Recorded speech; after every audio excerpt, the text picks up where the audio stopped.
¿Qué tal, hermanos? ¿Cómo están? Buenas tardes. Gracias a todos los que ya se están conectando para nuestro estudio y los que lo están viendo de forma diferida también. Dios les bendiga a todos. Gracias por unirse. Espero que esté siendo de bendición, hermanos. Es muy interesante la historia de cómo empezó la iglesia. El libro de los Hechos nos narra toda esta historia y empezamos a ver los primeros capítulos, cómo el Espíritu Santo fue derramado, cómo la iglesia empieza en sus inicios, cómo se empieza a organizar la iglesia para empezar a trabajar. Y la semana pasada vimos cómo empezó el asunto de la persecución, lo que pasó con Esteban, uno de los diáconos que fue nombrado, ¿verdad?, para servir las mesas, pero no solamente este hombre servía las mesas, sino que fue también lleno del Espíritu Santo para predicar. Y ahora vamos a ver cómo el evangelio se empieza a extender por las regiones de Judea y de Samaria, tal como el Señor les había dicho al principio cuando ascendió al cielo: me seréis testigos en Jerusalén, en toda Judea, en Samaria, les dijo, ¿verdad? Y hasta lo último de la tierra. Así es que la palabra se seguía cumpliendo, ellos seguían haciendo su trabajo y el Señor los seguía respaldando en todo lo que hacían. Vamos a orar. Y empezamos con nuestro tema de este día. Padre, muchas gracias por tu amor, gracias por tus bendiciones. Gracias, Señor, por este tierno y hermoso ejemplo tuyo, Señor, de cuidado hacia la iglesia, a pesar de las situaciones difíciles, a pesar de las situaciones que humanamente no podemos entender, Señor, pero muchas gracias porque tú cuidaste siempre a la iglesia, al igual que lo sigues haciendo en este tiempo. Gracias, Señor, por este estudio, y gracias por cada familia, cada persona que está conectada para poder seguir aprendiendo más de tu palabra. Gracias en nombre de Jesús. Amén. Amén. Bueno, pues vamos a ver, hermanos, entonces, este tema es el tema ya número 5, el testimonio, cómo se empieza a extender el testimonio en las regiones de Judea y de Samaria. Y tenemos aquí algunos personajes muy interesantes, pero antes de ir ahí, recordemos esto, hermanos: las persecuciones a lo largo de la historia de la iglesia, desde este capítulo de Hechos hasta nuestros días, las persecuciones de la iglesia, no, por supuesto que no son deseadas, por supuesto que no son agradables. Sin embargo, a pesar de que se llegan a suceder, producen beneficios y producen cosas benéficas para la iglesia. Básicamente dos cosas suceden. La primera es que cuando viene una persecución, o cuando viene un tiempo difícil para una iglesia, no necesariamente tiene que ser persecución física, que vengan a matar físicamente a las personas o hacerles daño, a lastimarles. Pero hay mucho tipo de persecución. La persecución se puede manifestar en diferentes maneras, ¿verdad? Persecución ideológica, persecución de rumores, de chismes, en fin, hay muchas formas en que se manifiesta la persecución.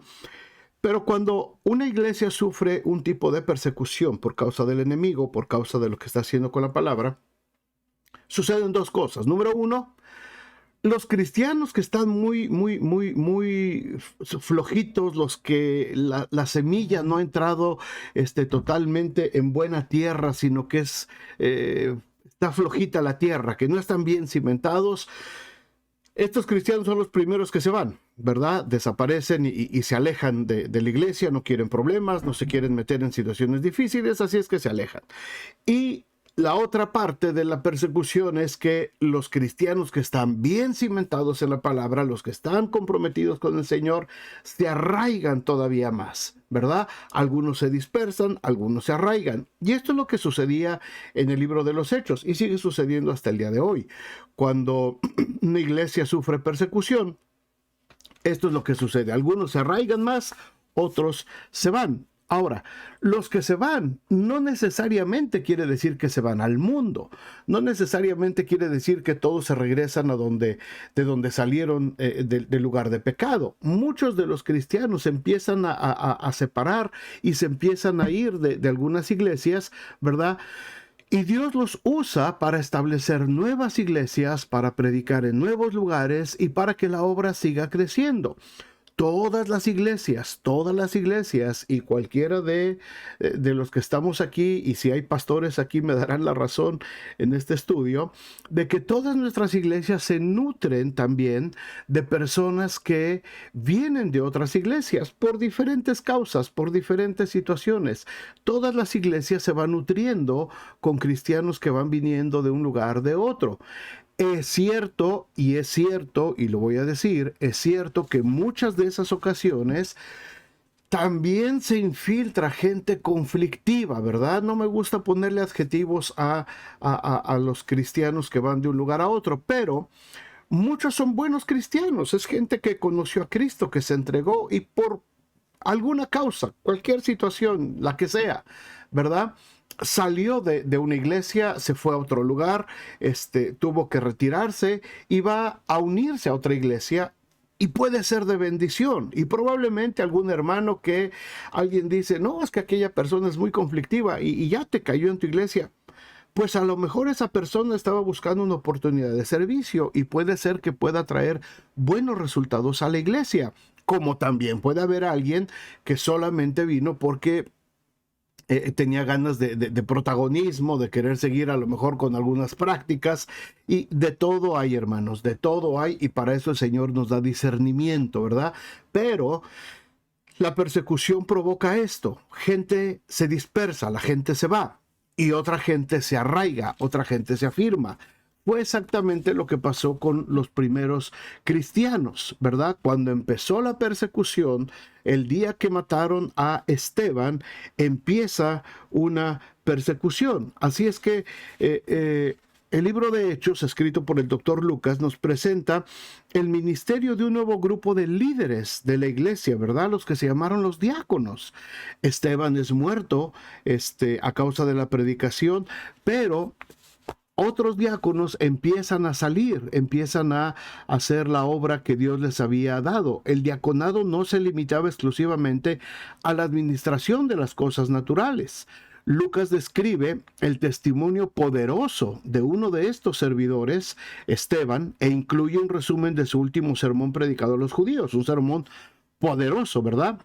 Fue rechazado y tuvo que ser muerto. Pero también nos muestra el testimonio de otro de los diáconos. No es Felipe el apóstol, sino Felipe el diácono, ¿verdad? Que se convierte en un evangelista. Vamos a ver lo que dice aquí la palabra de Dios. Si me quieren acompañar, por favor, en Hechos capítulo 8, vamos al versículo 4. Hechos 8, versículo 4, dice: pero los que fueron esparcidos, noten esa palabra, hermanos, dice, los que fueron esparcidos iban por todas partes anunciando el evangelio. Fueron esparcidos. Después de lo que sucede con Esteban, dice el versículo con el que terminamos la lección anterior, el versículo 3, Saulo,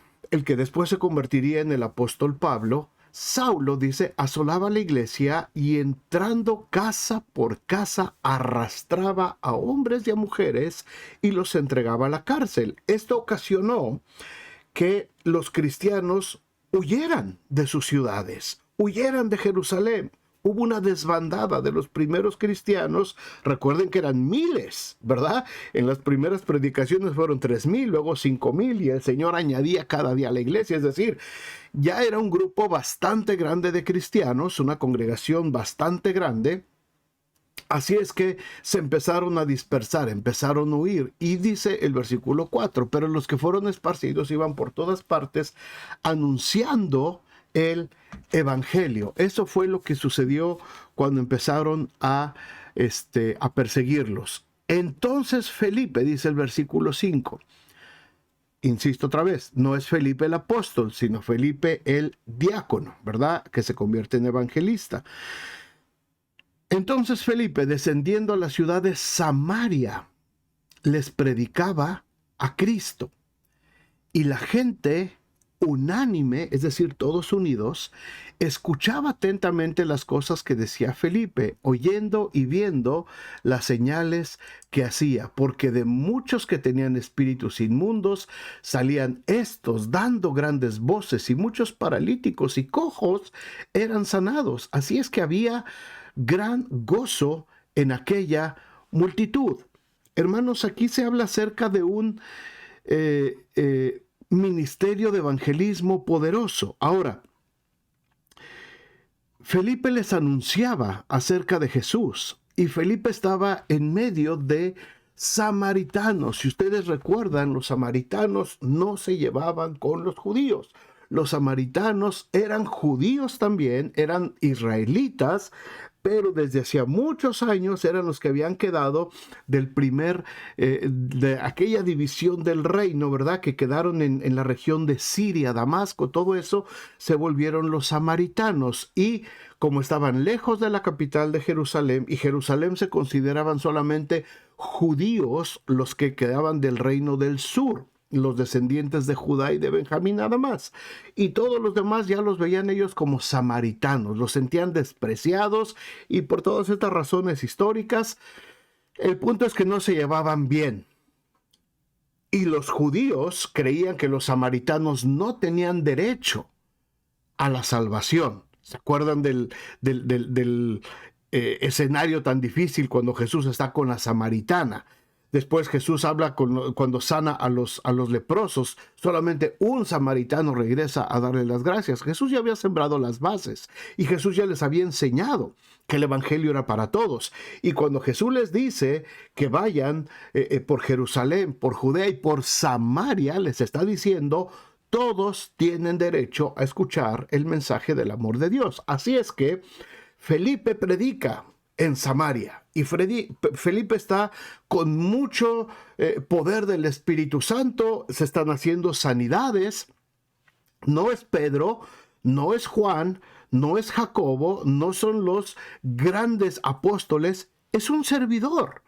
Es un hombre que había tomado la responsabilidad de servir las mesas. Cuando vino la persecución, él salió, ¿verdad? Y se fue a Samaria. Pero aquí lo importante es, hermanos, cuando Dios, por alguna situación, o nosotros por cualquier situación, somos expatriados, salimos de donde estamos, a donde vayamos, tenemos que seguir dando testimonio de quién es Jesús, y tenemos que seguir predicando con todo denuedo la palabra de Dios. Felipe seguía predicando con toda intención, y Felipe seguía haciendo señales y milagros por medio del nombre de Jesús en toda esta región de los samaritanos. Sucede un evento con un personaje. Vamos a verlo. Versículo 9 dice: pero había un hombre llamado Simón, que antes, en su vida pasada, ejercía la magia en aquella ciudad, y había engañado a la gente de Samaria, haciéndose pasar por algún grande. A este oían atentamente todos, desde el más pequeño hasta el más grande, diciendo: este es el gran poder de Dios. Y le estaban atentos, porque con sus artes mágicas les había engañado mucho tiempo. Imagínense esto, hermanos, una persona que había estado metida en la magia, en el ocultismo. Muchos conocemos, o muchos hemos escuchado este tipo de gente, ¿verdad?, que usa la magia. Los que son de México saben que hay lugares donde te hacen limpias y donde te hacen brujería, y que las ramas, y que un huevo, y que un vaso de agua, ¿verdad? Y están rodeados de imágenes religiosas. Y te dicen: esto no es malo, esto es de Dios. Esto viene de parte del cielo. Es Dios el que te quiere bendecir. Y muchísima gente, hermanos, cuánta gente en todo el mundo, es víctima de personajes como este hombre llamado Simón, que encontró Felipe en Samaria. Gente que te dice: es que esto es de Dios, y te envuelven y te engañan, y la gente lo cree. Dice aquí la Biblia que desde el más pequeño hasta el más grande caían en sus embrujos, caían en su hechicería. A estos oían atentamente todos, todos. Y él les decía, esto es poder de Dios. Todas esas artes mágicas, todo lo que él estaba usando, él decía, esto es el poder de Dios. Y la gente le creía, porque no tenían cómo comprobar si era verdad o no era verdad. Todos nosotros, hermanos, hemos estado en algún punto de nuestra vida expuestos a este tipo de charlatanes, a este tipo de cosas. Gente que te habla de los horóscopos, que te habla de la lectura del café. Mira, no es tan malo. Vamos con una señora para que te diga qué es lo que va a pasar con tu vida. No, no es malo. Mira, ella tiene imágenes religiosas también ahí. Ella lo hace en el nombre de Dios. Y hay gente que inclusive antes de sus rituales hacen una oración y rezan un rosario, y también se hacen pasar por evangélicos cristianos y te hacen oraciones y te ponen aceite y todo eso, y después hacen sus artes mágicas para tratar de profetizarte y tratar de decirte lo que va a pasar en tu vida. Cuidado, hermanos, cuidado. Dios no nos mandó a andar adivinándole el futuro ni la suerte a nadie.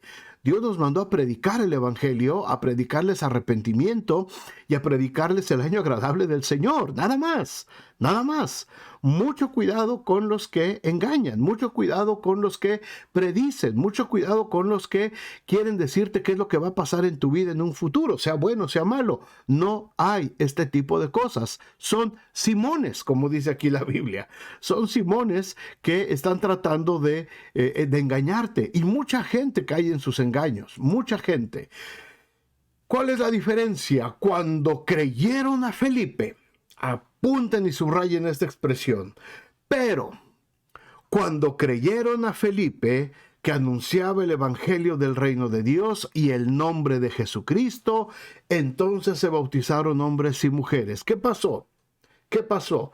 Nuestras vidas están expuestas a este tipo, hermanos, de artilugios, a este tipo de brujos, de adivinadores, pero cuando aparece el evangelio, cuando aparece alguien, un Felipe en nuestra vida que nos predica el verdadero evangelio, entonces la luz de Cristo nos alumbra, y entonces creemos en el nombre de Jesucristo, y a través del bautismo en agua nosotros damos testimonio público de nuestra fe, de que ahora creemos en Jesucristo como Señor y Salvador. Antes le creíamos a la magia, a las limpias, a los amuletos, a todo lo que nos decían, y decían que era de Dios. Pero no, hermanos, son simones. Era Simón el mago que estaba tratando de engañarnos con sus artes. Y mucha gente dice, oye, es que yo rezo a tal imagen porque he escuchado que hace muchos milagros. Y a mí mismo me he hecho milagros, a mi papá, a mi mamá le hizo milagros, le hizo milagros. Entonces, pues esto es de Dios, hermanos, cuidado. Simón también hacía milagros, Simón también hacía grandes cosas, Simón también hacía cosas que la gente decía, esto es de Dios. Y él mismo decía, esto es poder de Dios, esto es el gran poder de Dios. Pero era mentira. Era mentira. Cuando Felipe viene y les predica el verdadero evangelio de Jesucristo, ellos creyeron, porque el evangelio de Cristo viene a traer libertad, viene a traer salvación, viene a traer esperanza y trae una convicción interior, hermanos. No es un asunto de emociones ni de cosas superfluas, es un asunto de convicciones. La gente creyó, la gente se bautizó, y miren lo que sucedió. También creyó Simón mismo, y habiéndose bautizado, estaba siempre con Felipe, y viendo las señales y grandes milagros que se hacían, estaba atónito. Este hombre se convierte, se bautiza. Estaba siempre con Felipe. Estaba acompañando a Felipe, se hizo compañero de Felipe, y Felipe, por donde quiera que andaba predicando, Simón andaba junto con él y veía las señales y los grandes milagros que se hacían, y dice aquí que se quedaba atónito, ¿verdad? Se quedaba sorprendido, como diciendo, wow, esto sí es poder, esto sí es poder. Sin embargo, él no hacía ninguna de estas señales y milagros. Felipe era el único que hacía señales y milagros en esa región. De pronto entonces llega la noticia a Jerusalén. Cuando los apóstoles que estaban en Jerusalén oyeron que Samaria había recibido la palabra de Dios, enviaron allá a Pedro y a Juan. Aquí sucede algo que tenemos que tener en cuenta, hermanos, muy, muy interesante. El evangelio se estaba predicando en un lugar lejos de Jerusalén, donde había gente, gentiles, samaritanos, que eran de origen judío, prosélitos judíos, pero que estaban separados de la comunión de los judíos, del corazón de la iglesia. Cuando los apóstoles que estaban en Jerusalén escuchan que en Samaria a los samaritanos les está siendo anunciada la palabra, entonces enviaron, escuchen esta palabra, fueron enviados Pedro y Juan a ver qué estaba sucediendo. O, en todo caso, para avalar lo que Felipe estaba haciendo. Los cuales, habiendo venido, oraron por ellos para que recibiesen el Espíritu Santo, porque aún no había descendido sobre ninguno de ellos, sino que solamente habían sido bautizados en el nombre de Jesús. Felipe les habló, Felipe les predicó, Felipe los bautizó, pero Felipe no les compartió el Espíritu Santo. No sabemos si Felipe no se sentía capacitado, no sabemos si Felipe no se sentía seguro para hacerlo, o cuáles fueron las razones por las cuales Felipe no estaba compartiéndoles el Espíritu Santo. Lo que sí es cierto es que en cuanto vienen Pedro y Juan y ellos empiezan a orar por la gente recién convertida y bautizada, y ellos reciben el Espíritu Santo, en ese momento, hermanos, en ese momento se cierra una brecha que había estado abierta por cientos de años, una brecha entre judíos y samaritanos que estaba abierta y que había lastimado a muchísima gente. Ahora están Pedro y Juan, directamente enviados por Jesucristo, directamente ungidos por Jesús, judíos de nacimiento. Vienen ellos y avalan el trabajo de Felipe. Vienen ellos y avalan lo que está sucediendo en Samaria, y entonces esa brecha que había estado abierta por cientos de años se cierra. Esto es lo que hace el Evangelio, hermanos. Esto es lo que hace el poder del Evangelio. Unir naciones, unir generaciones, cerrar esas brechas de odio, sanar esas heridas raciales que han mantenido a la humanidad dividida por miles de años. Cuando viene el Evangelio, se une, se cierra. Hermanos, cuánto dolor sufrió mucha gente en el pasado, conocida nuestra, nosotros mismos quizás, con algunas personas, cuántos odios en medio de familias, de generaciones.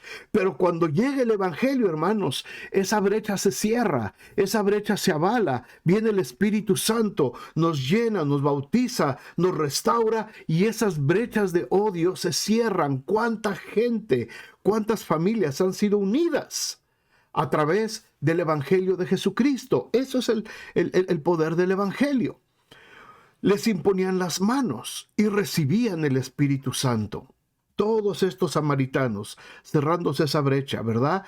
Y allí estaba el nuevo amigo de Felipe, Simón, el que engañaba a la gente, el que le gustaban las artes mágicas. Dice que cuando Simón vio lo que estaba sucediendo, que por la imposición de las manos de los apóstoles se daba el Espíritu Santo, les ofreció dinero. Simón se había vuelto creyente, se había bautizado, caminaba junto con Felipe, lo andaba acompañando por todos lados, pero cuando vio de lo que se trataba con Pedro y Juan, otra dimensión total, su antigua naturaleza humana regresó. Su avaricia, su codicia, sus malas intenciones regresaron y les ofreció dinero diciendo: dadme también a mí este poder, para que cualquiera a quien yo impusiere las manos reciba el Espíritu Santo. Y déjenme decirles aquí algo importante que aprendemos de esto, antes de ver la reprensión de Pedro. Como les dije, Simón usaba el nombre de Dios para su propio provecho. Cuando escucha a Felipe, cree. Sinceramente creyó, se bautizó y empezó a caminar con Felipe, y estaba sorprendido de lo que sucedía cuando Felipe predicaba. Hermanos, mucha gente en nuestras iglesias vive sorprendida por lo que sucede. El problema es que Simón no fue discipulado. Simón no había sido restaurado totalmente en su interior. Simón no había entregado todo su pasado y toda su vida a Cristo. Simón se convirtió, pero le faltaba el escalón del verdadero discipulado. Felipe era un evangelista, estaba trabajando y estaba predicando el evangelio. Felipe no se detuvo a discipular a Simón, a pesar de que iba junto a él. Y esto, hermanos, nos habla de mucho a nosotros como iglesia. Hay mucha gente que camina junto con nosotros, pero no necesariamente esas personas están discipuladas. No necesariamente esas personas están cimentadas en su fe. No necesariamente esas personas han entendido y han tenido realmente una transformación interior en sus vidas. Y aquí se demuestra en este ejemplo de Simón.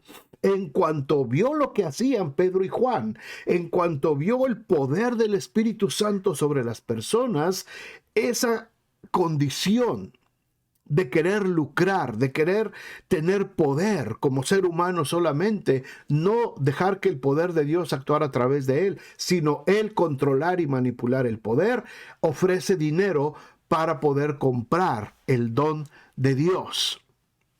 Aquí es algo importante para la iglesia, y este es un principio. Como yo les dije cuando iniciamos este estudio, si se acuerdan, el libro de los Hechos es como el libro de Génesis para la iglesia.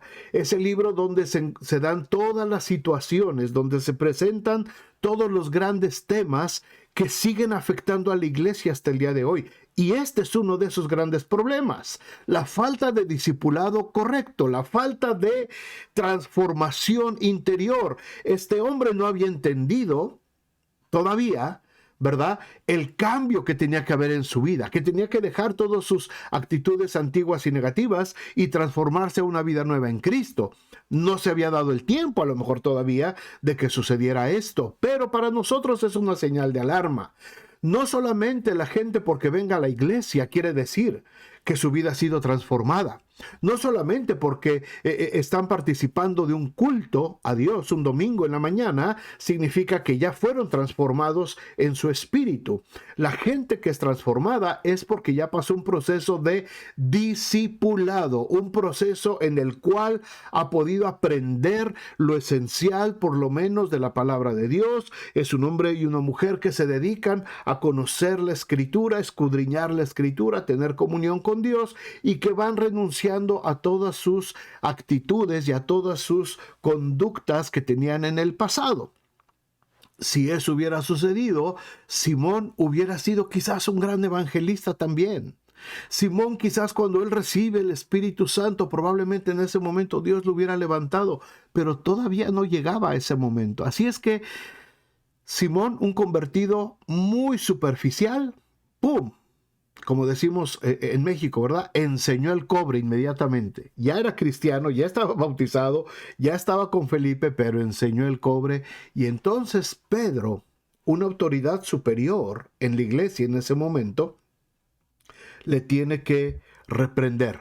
Superior no por jerarquía, no porque era el gran apóstol, no. sino por la orden que tenía de parte de Jesús, por la imposición de las manos de Jesús, solamente por eso. Entonces Pedro, vamos a ver lo que sigue en el versículo 20, entonces Pedro le dijo, tu dinero perezca contigo. Número 1, tu dinero perezca contigo, porque has pensado que el don de Dios se obtiene con dinero. Número 2, no tienes tu parte ni suerte en este asunto, porque tu corazón no es recto delante de Dios. Número 3, la oportunidad.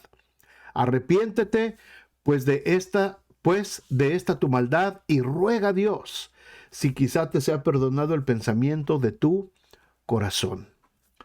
3 indicaciones que le da el apóstol Pedro a este hombre, ¿verdad? Tu dinero perezca contigo, ¡pum! Entiéndelo. El evangelio no se trata de dinero. El don de Dios no se obtiene con dinero. No es asunto de dinero, no es asunto de comprar, es asunto de creer, es asunto de querer ser restaurado en Cristo Jesús, no es asunto de comprar.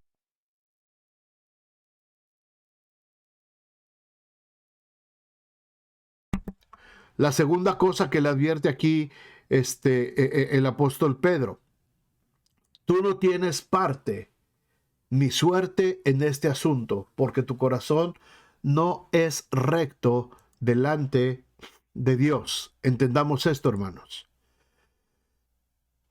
El trabajo dentro de la iglesia es una gran responsabilidad. El servir a Dios es una gran responsabilidad en cualquier área.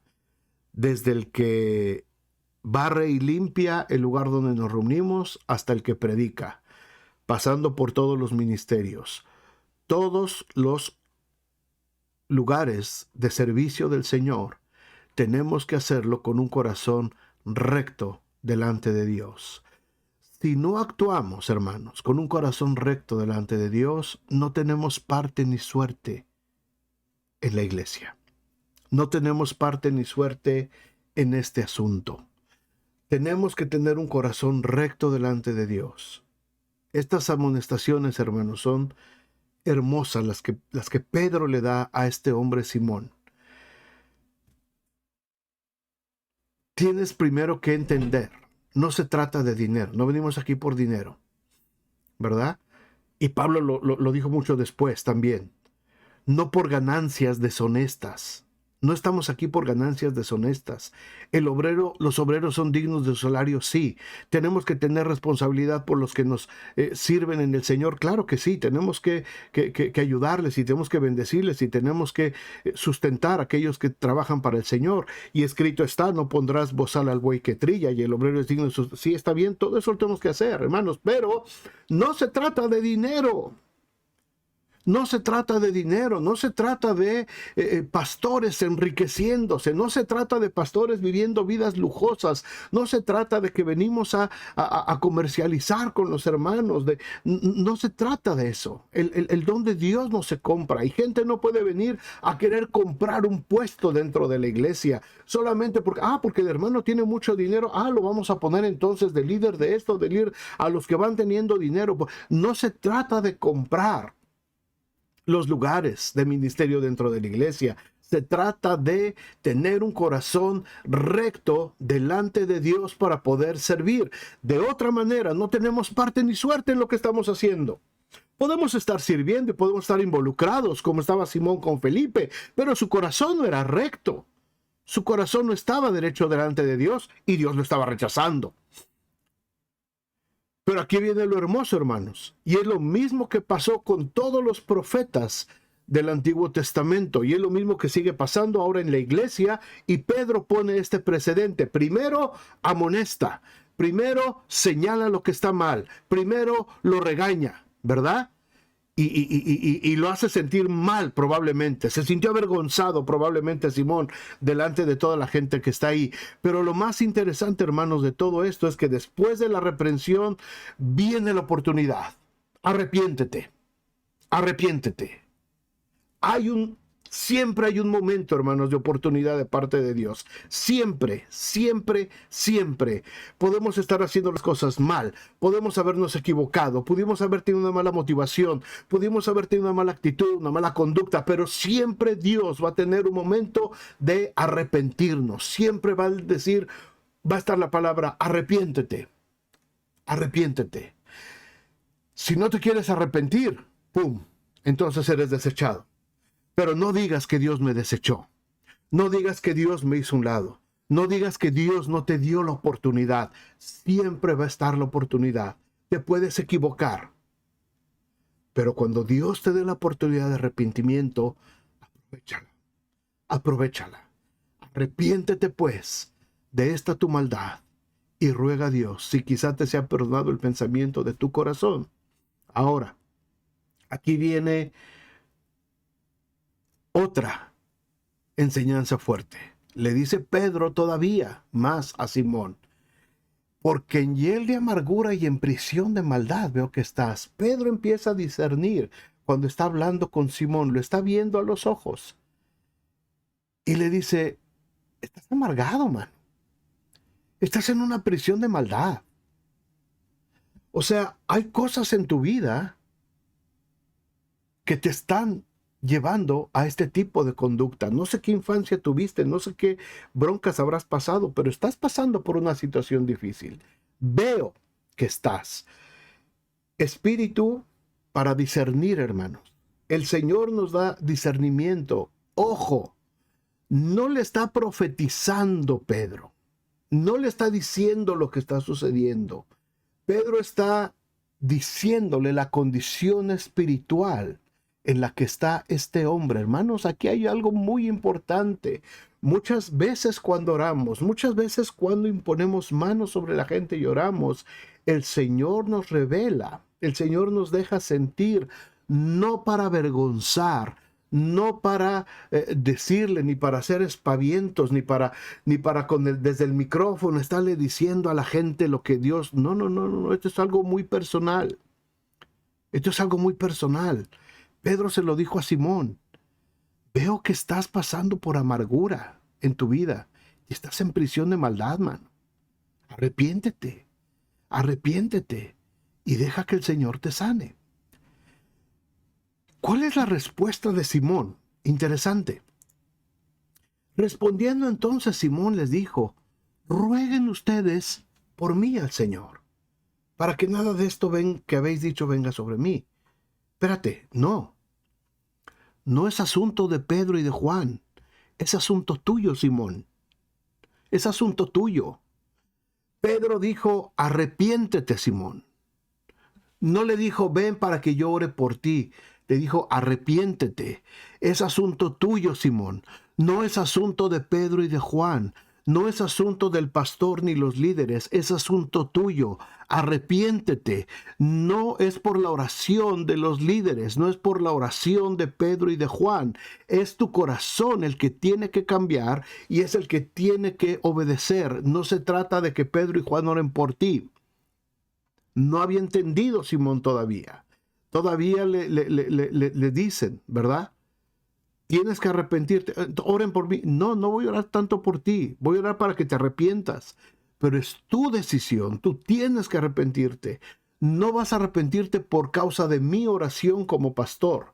No vas a cambiar tu actitud por mi oración. Por más que 1000 pastores impongan manos y te embarren de aceite por todos lados, no va a cambiar tu actitud. A menos que tú, Simón, te arrepientas.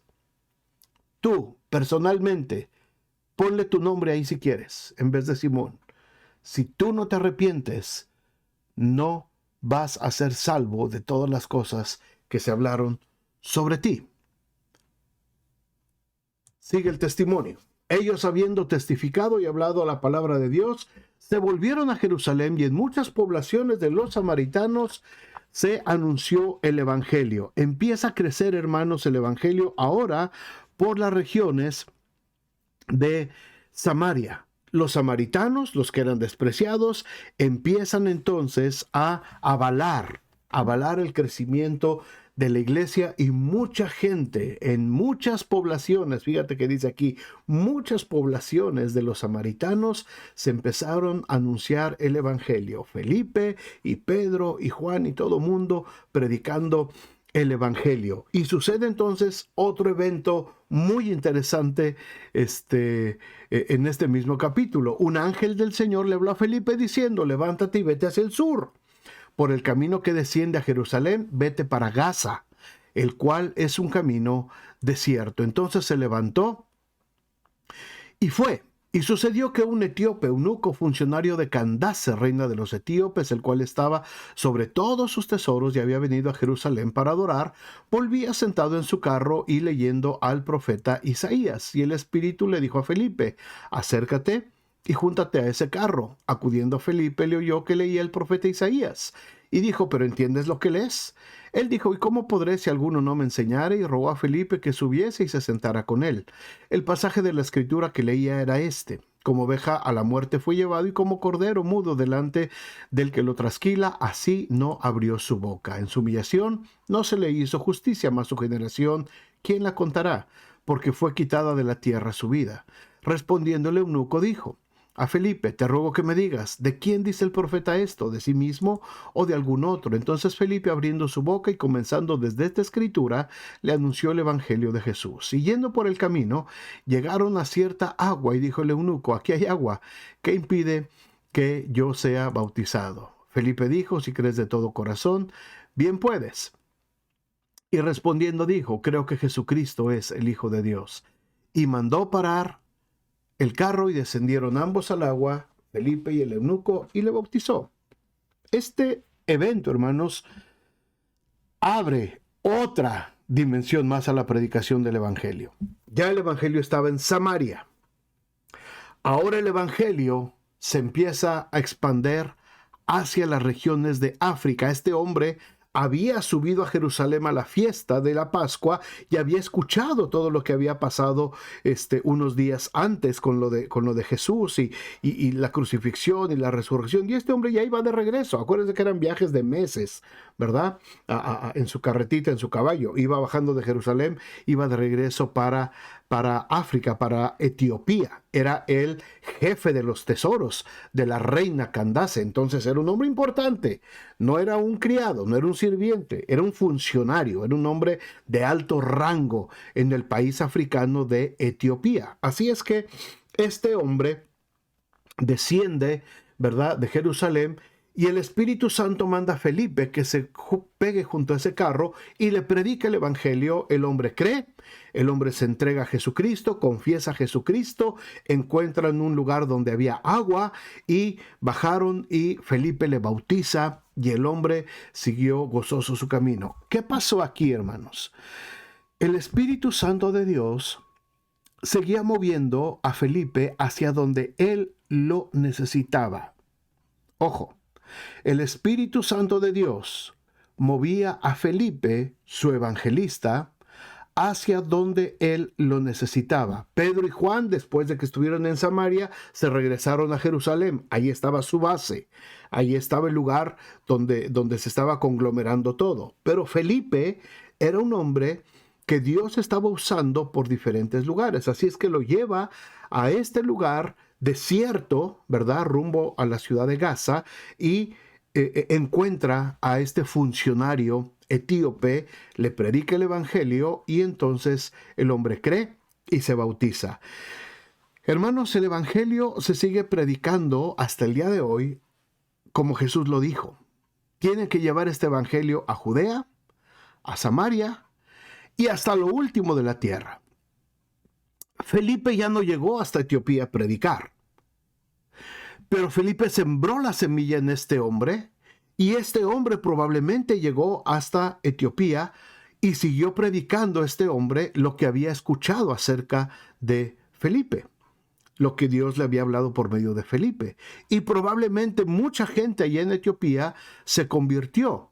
Siglos después, la historia lo cuenta, la historia secular, que Etiopía fue y es todavía uno de los países africanos donde más evangelio hay, donde más iglesias cristianas hay y donde más se predica el evangelio, en Etiopía.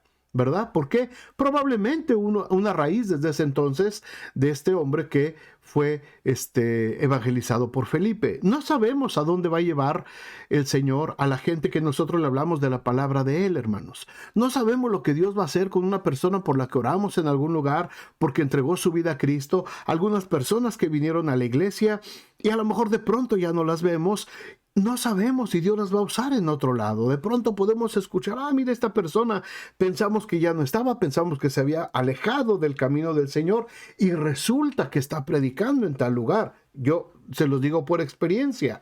Cuando yo empecé a predicar hace más de 30 años, a pastorear, mucha gente también, hubo una temporada en que mucha gente se fue, hubo conflictos en la iglesia y la gente se dispersó.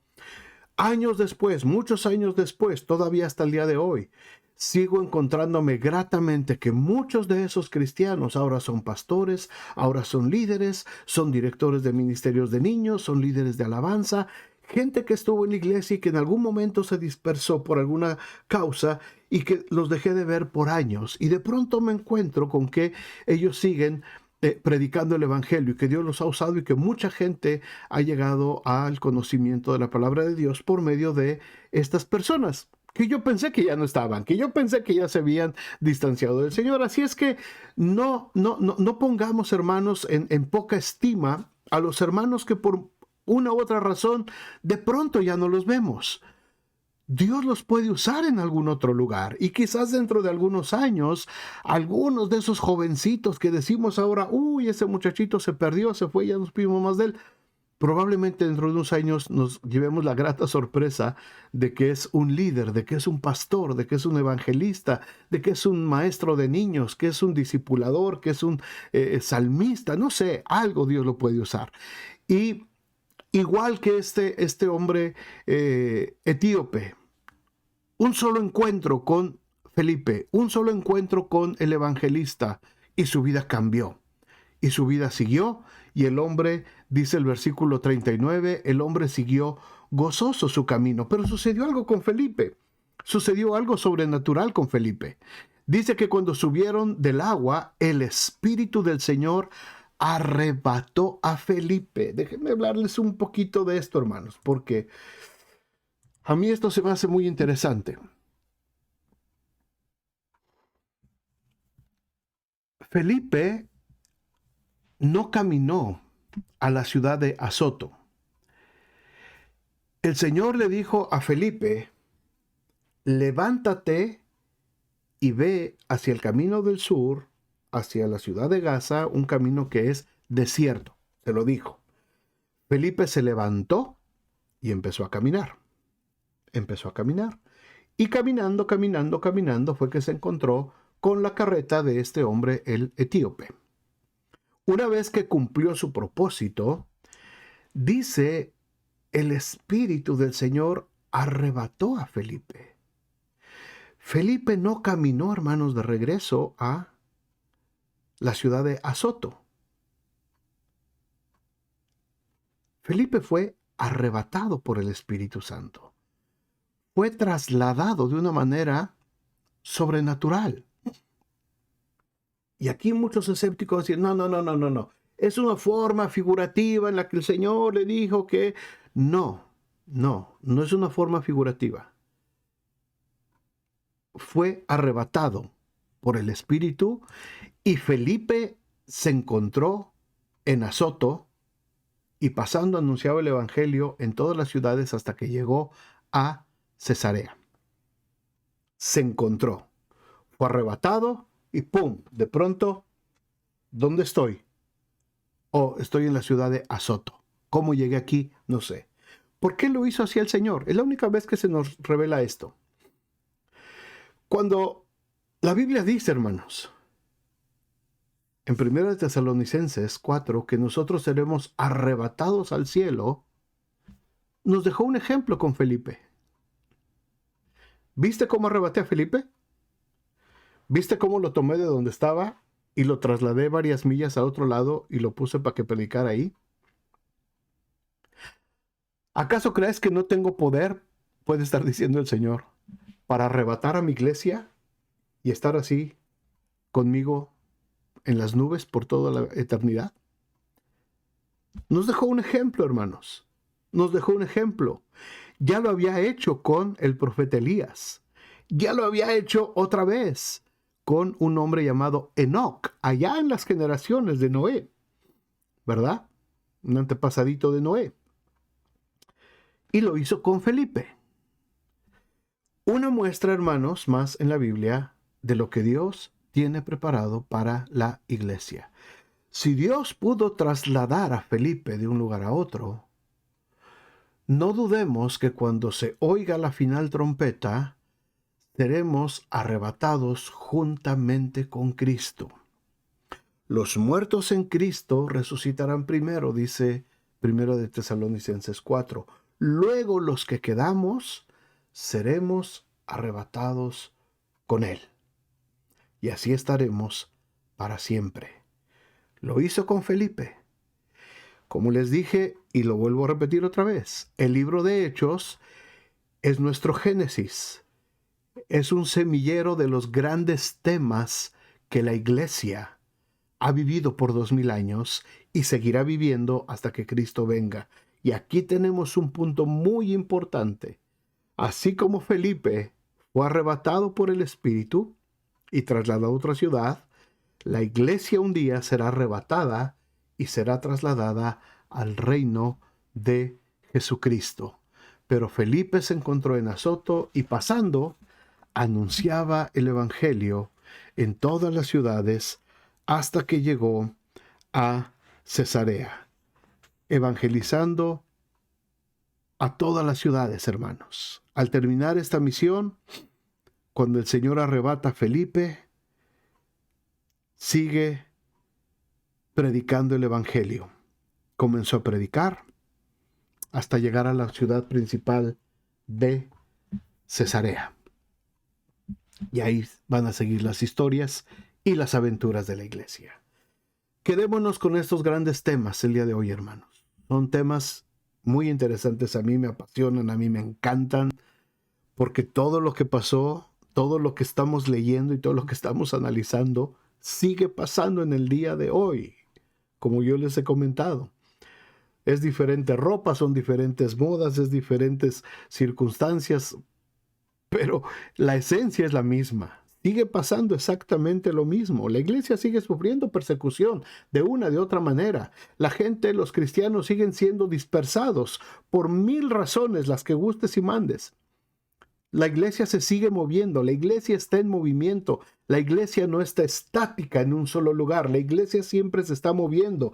Gente viene a la iglesia, gente va de la iglesia, y a donde quiera que la iglesia se mueve, el evangelio crece, el evangelio se extiende, el evangelio sigue manifestándose. Vienen los lugares a donde pensamos que no iba a llegar el evangelio y de pronto nos sorprendemos al ver que el Señor empieza a obrar en medio de todos esos lugares que nosotros pensábamos que no tenían derecho al evangelio. El amor de Dios empieza a llegar y Dios respalda su palabra y mucha gente que superficial que se convierte y de pronto se da cuenta que sigue en esos problemas porque no fueron bien discipulados, tienen la oportunidad de arrepentirse, de discipularse, y el evangelio se sigue extendiendo y sigue creciendo por todos lados. Hermanos, esta es la naturaleza de la iglesia. La iglesia es un ser viviente, la iglesia es un organismo vivo. Pablo dice que todos somos parte de un mismo cuerpo, y un cuerpo tiene movimiento. Un cuerpo inerte, un cuerpo que no se mueve es porque se murió. Un cuerpo que no tiene movimiento es o porque está totalmente paralizado o porque está muerto. No es normal.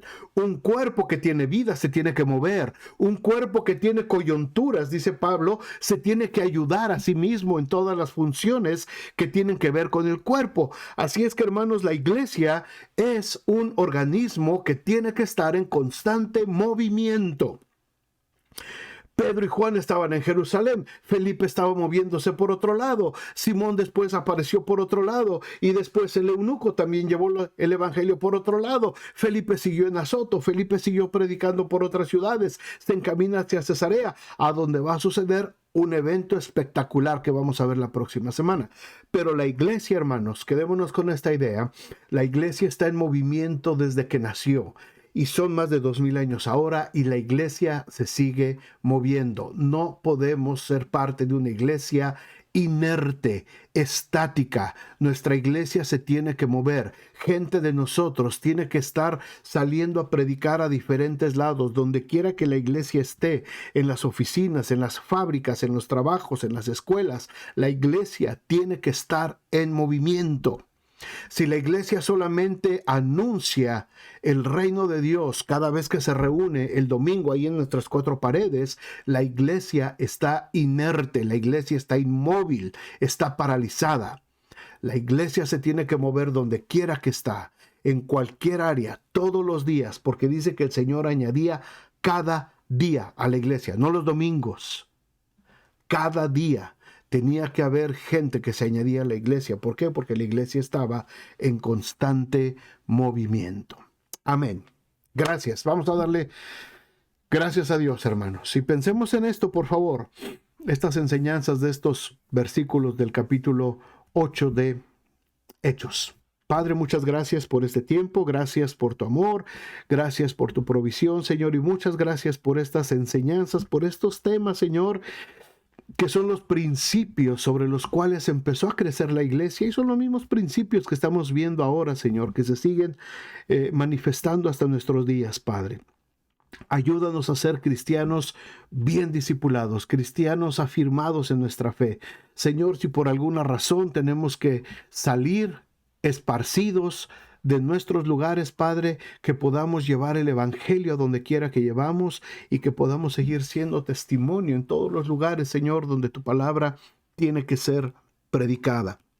Oramos, Señor, por nuestra iglesia, que sea una iglesia en movimiento, una iglesia que constantemente esté manifestando ese mover de tu Espíritu Santo, Padre. Gracias, gracias, Señor, por cada familia, por cada persona aquí representada. Y gracias, Señor, por tu palabra y por tu amor hacia nosotros. Gracias en nombre de Jesús. Amén y amén. Pues muchas gracias, hermanos. Gracias a todos por haber estado esta tarde. Espero que sea de bendición. Por favor, compartan este estudio bíblico. Hay muchas maneras en que lo podemos estar compartiendo. Háganle share, inviten a otros.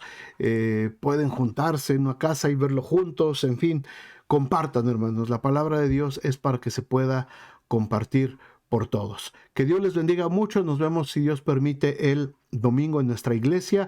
El viernes también aquí mismo. Los viernes vamos a tener ya reunión de oración. Nos vamos a juntar aquí virtualmente varios. Tenemos un pastor invitado esta semana también de Argentina para que se una con nosotros en oración. Así es que los espero el viernes a las 7 y después el domingo nos vemos en nuestro servicio. Dios les bendiga. Que pasen buena tarde.